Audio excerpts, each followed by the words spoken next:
This is the Podfather and the Godfather episode 4, and we are live on Instagram. How are we doing, Bashir? Are we excited? Not anymore, because not excited anymore. That took too long, and yeah. We got a couple of things to talk about. First off, I think we should start with what we need to start with, which is we're going to recap or previewing the ONE X card that's going to be happening. Bashir, when is it happening? Can you tell the people about this amazing card and why it's special? Yeah. So, well, I mean, it's special because, one, it's got some crazy fights on there.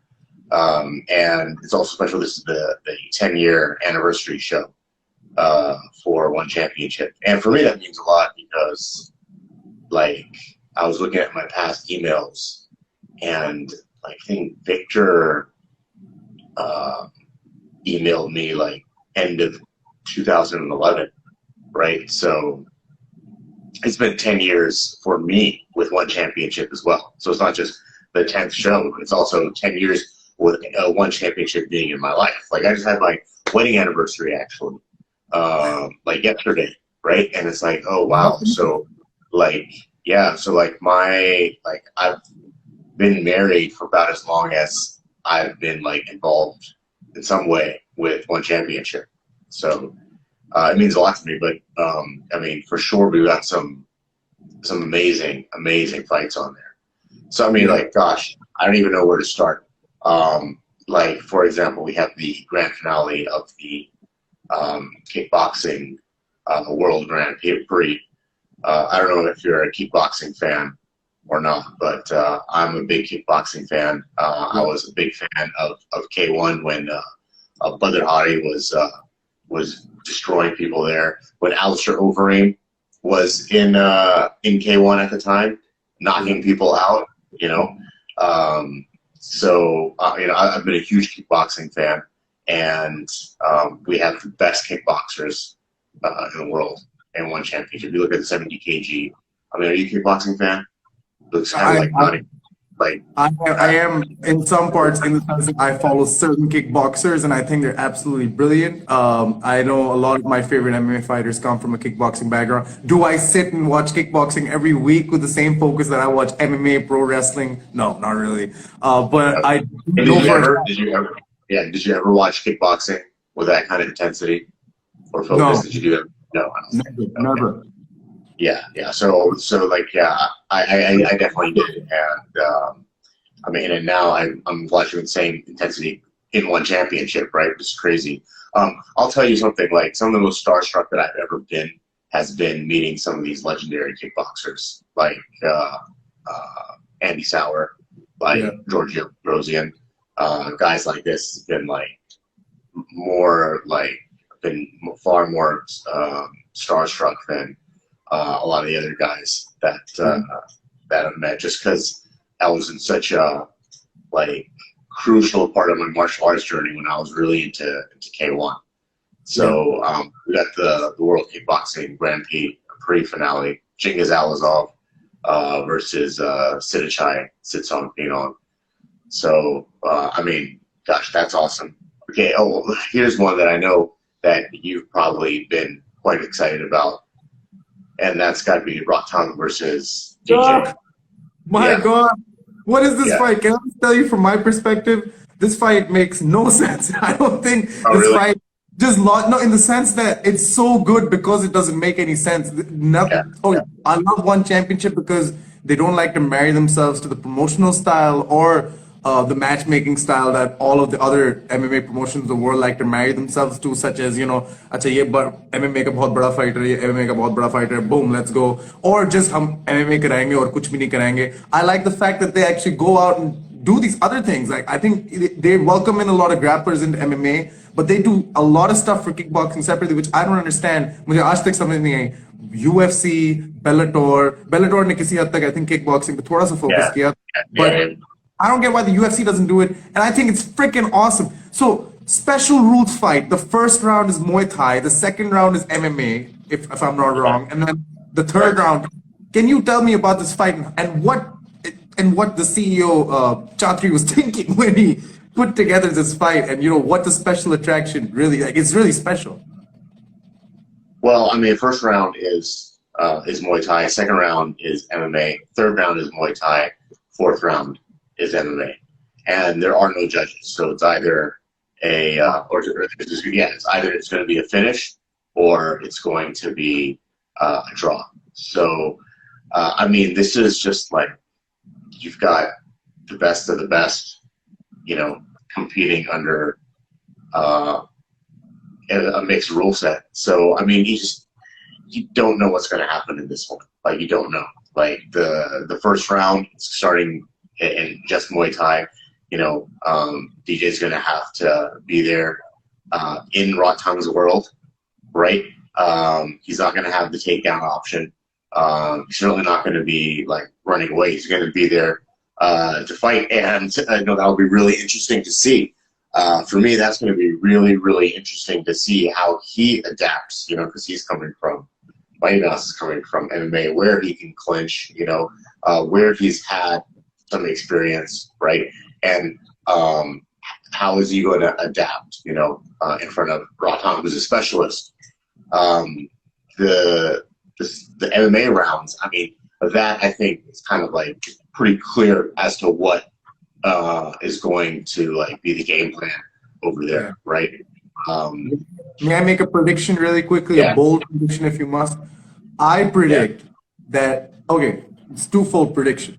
One, I'm not sure if DJ is gonna make it out of the first round, right? So that's kind of critical for this fight. Can DJ make it out of the first kickboxing round? My intuition would not kickboxing. So pardon me. Yeah. Big difference. You get an elbow, and they're going to be wearing MMA gloves. Yeah. So there's will he make it out of the first? Will he make it out of the first round? My intuition says he might be able to because he's been doing this his entire life, right? But I think Rodtang does not make it out of the second round, no matter what you say. That's my prediction. If they make it past the first, DJ's putting him out in the second. Because, dude, I can't imagine if the distance gets this close and he gets his hands on him, he throws another suplex armbar combo. I don't know if Rodtang's ever trained for that. What do you think? Well, I mean, Rodtang's been he's preparing for this for a while, and he's over at Fairtex. And guess who one of his training partners is? Alumi. Yeah. And Alumi and Mighty Mouse, they have a lot of similarities. I mean, they got the beard, they're the same guys, right? And actually, they both like the way they talk and the way they like their body language like that is actually really similar. It's really weird. Yeah, really. Like they're actually like they're very similar. Very similar in just like how they like walk and talk and stuff like that. And so it's pretty interesting. I was telling Rodtang, I was like, this guy is actually you got kind of lucked out with having Illumina as your like sparring partner. You can literally visualize, Mighty Mouse in front of you. The beard, the bald head, like so. But anyway.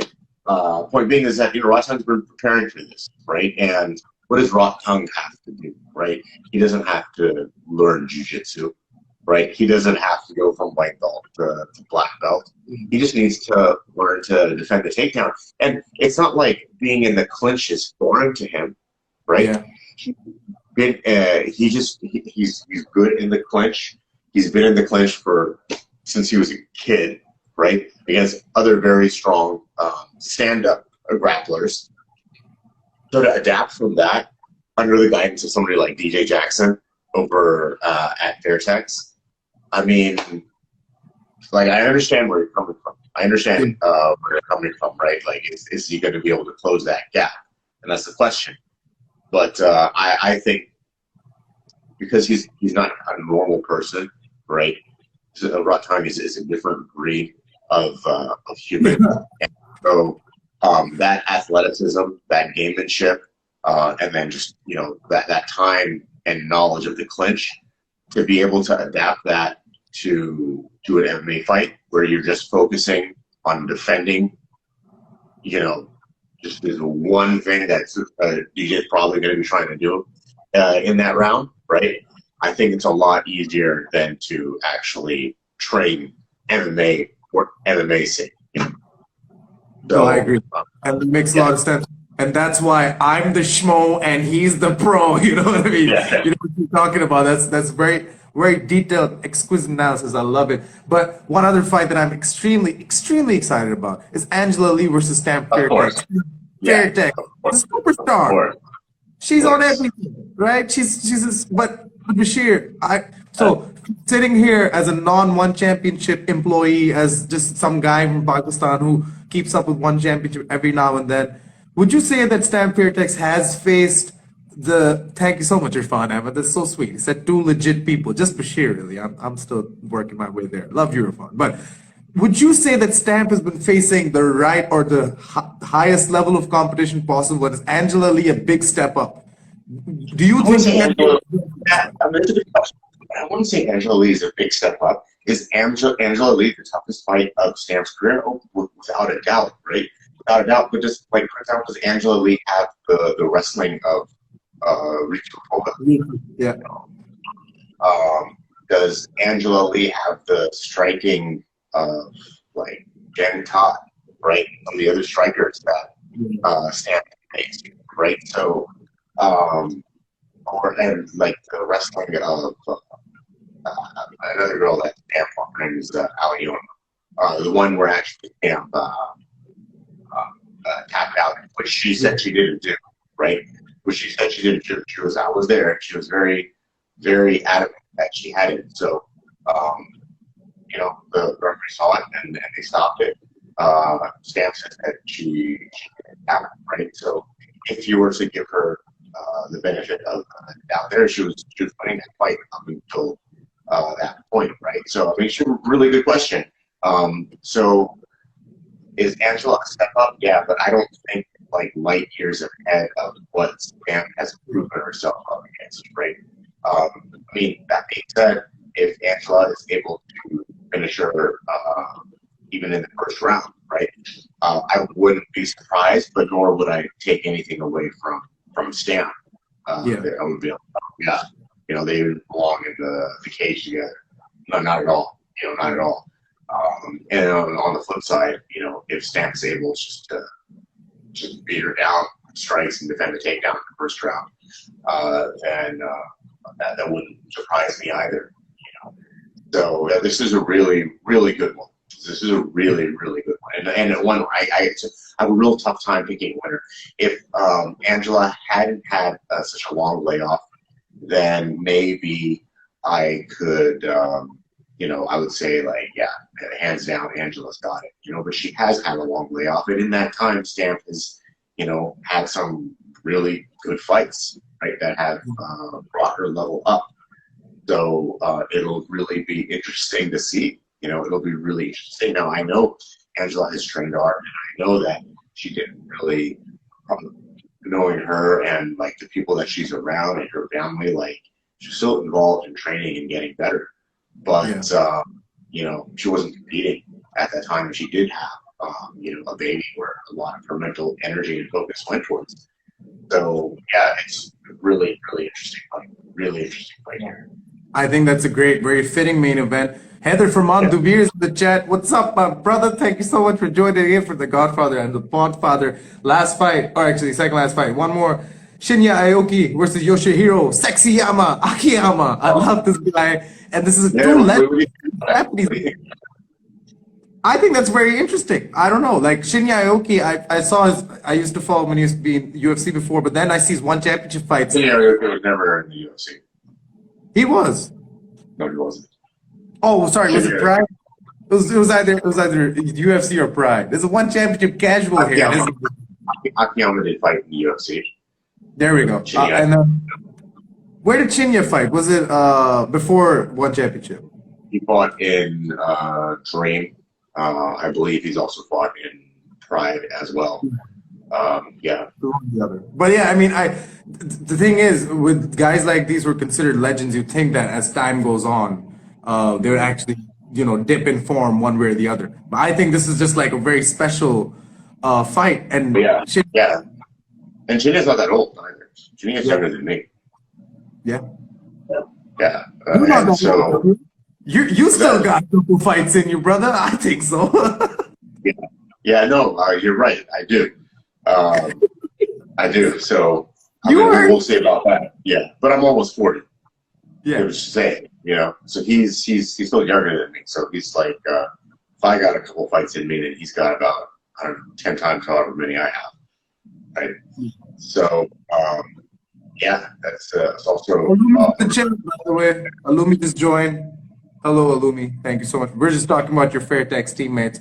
What do you feel about Adriano Moraes and Yuya Wakamatsu, and that also being like below the guy that Adriano Moraes kind of beat? Does that, as Adriano Moraes, want you to finish this fight even more so that you can actually, even though he's already beat DJ, but is that the fight that makes sense moving forward if they both win their fights? Is this what they're kind of trying to set up here? I think you're kind of really comparing apples and oranges because DJ is not going to even this is a special fight there. This is a once in a lifetime thing that we're going to witness. Adriano is got his hands full, and I'm pretty sure he's focusing just on the task at hand. Because if you've seen Yuya fight, Yuya is a very, very good. First of all, he's very well rounded, but he's a very good heavy hand striker. You gotta watch him. He's got power to put anybody out, and at that weight class, he's a special athlete at that weight class for sure, with his speed and his power. So that's also, it's really tough to pick out single fights and be like, this one's going to be my favorite. This one's I'm most looking forward to, because you keep bringing them up, and they're all of them are super, super exciting. Yeah, and we haven't even touched the John Main bar fight, but that's just what the Yeah, exactly. Yeah. There's so many good fights on this card. That's why this is actually a super card. Like 1, 2, 3, 4, 5, 6 must-see fights, and that is the entire main card. And the lead card is also amazing. Yeah, exactly. Yeah, exactly. So, It's like sensory overload, actually. sorry? I don't know what I said. It's kind of like sensory overload.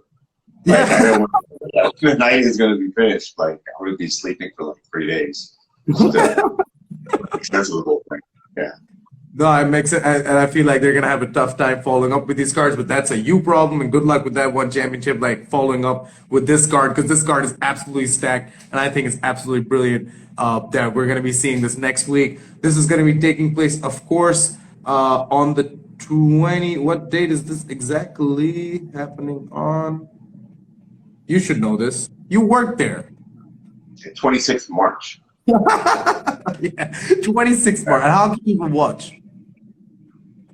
You can watch on the ONE app, and just go to the ONE Championship website and follow the links. Yeah, and check your local listings. It's on 26th March, which is also Alumi Kareem's birthday. Thanks for letting us know in the comments. That's crazy. Wow, I hope Rocky gets a good gift, bro, by knocking DJ out. That would be fucking special, huh? What a birthday gift.